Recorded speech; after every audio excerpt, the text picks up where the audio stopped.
Welcome to today's Explainer, where we're going to dive into a pretty universal human experience. We're looking at the alchemy of breaking and the actual science of psychological resilience.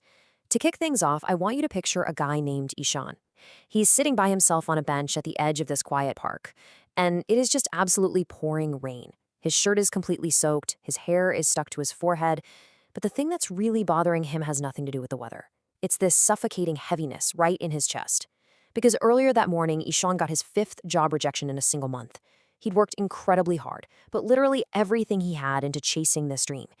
And yet the verdict was that same agonizingly familiar phrase, not enough.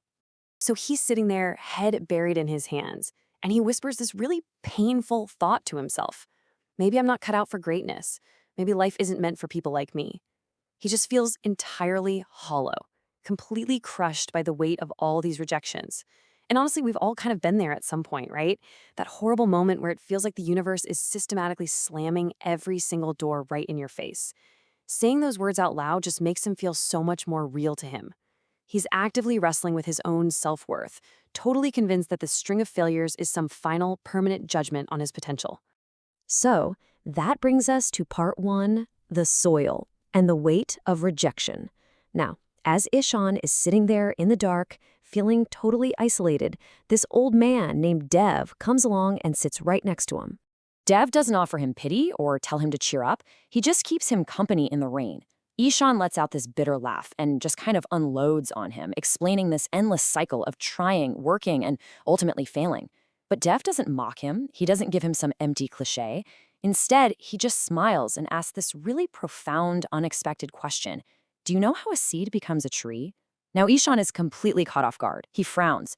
But Dev leans in and he starts outlining a totally different perspective on what it actually means to fail. Which leads us to part two, the cracking, or the metaphor of the seed. Dev points out this really fundamental truth about nature that we almost always overlook. Think about it. A seed starts its entire journey completely in the dark, buried under heavy, suffocating soil. When we fail, that's exactly how we feel, right? Like we're in the grave. We think the darkness is an ending, an absolute burial of our hopes. But Dev challenges Ishaan to look at that darkness not as a grave, but as a womb. For a seed to actually grow, its original comfortable form has to be completely destroyed. It literally has to break open. And yeah, that is incredibly uncomfortable. But that heavy dirt of failure, it isn't a grave trying to bury you. It's life actively preparing you for something you just can't see yet. The breaking is actually a mandatory prerequisite for the growth. Moving on to part three, the rewiring and the science of growth. Because here's the thing. Dev isn't just throwing out poetic metaphors here.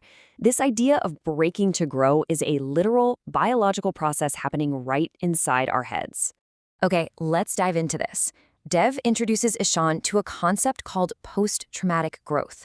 Psychologists Tejaswi and Calhoun describe this as what happens when life's absolute worst pressures split us wide open, but in doing so allows something entirely new to emerge. Their research shows that people who survived terrible losses didn't just bounce back to normal. The immense pressure actually planted something new inside them. We're talking about them coming out the other side with heightened creativity, far greater mental strength, and way deeper compassion. And this brilliantly illustrates the science of neuroplasticity.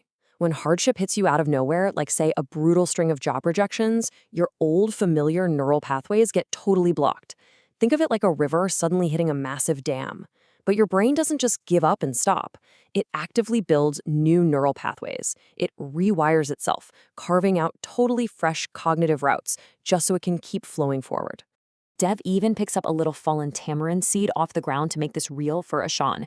He shows him the hard shell. It looks completely dead on the outside, but it is literally bursting with life on the inside. But for that life to get out, the shell absolutely has to crack.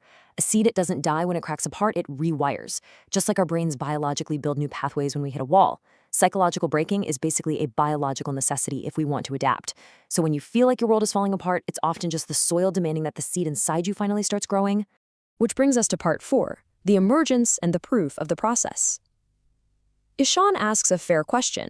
Why does the breaking have to hurt so much? Dev just reminds him that he's still in the soil and points right to history to prove it. The historical proof behind this rewiring process is honestly staggering.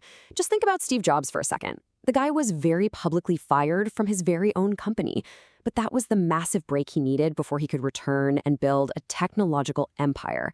Or look at Thomas Edison, who endured literally 1,000 failures, 1,000 nights of just total darkness before he figured out how to light up the world.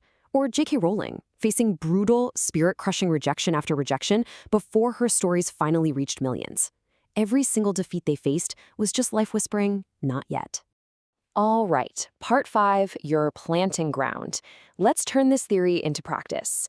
I want to step out of Ishaan's story for just a second, because the whole point of this explainer is to help you rewire how you view the setbacks happening in your own life right now. So I've got a really quick 10-minute exercise for you to try tonight to process a failure that might still be weighing you down. Step 1, grab a pen and write down exactly what crumbled inside you during that defeat. The disappointment, the hit to your ego, whatever it was. Step 2, ask yourself, what seed could the specific breaking have planted? And step 3, if this failure was actually the universe planting you, what could it possibly be preparing you for? I want you to write this out without judging yourself at all. Just let the answers flow. You might be totally surprised to realize that your old path was only blocked so you could carve out a much, much better one. Back at the park, the heavy rain finally eases up into a light drizzle. Deb stands up, pulls his coat tight, and gets ready to walk off into the mist.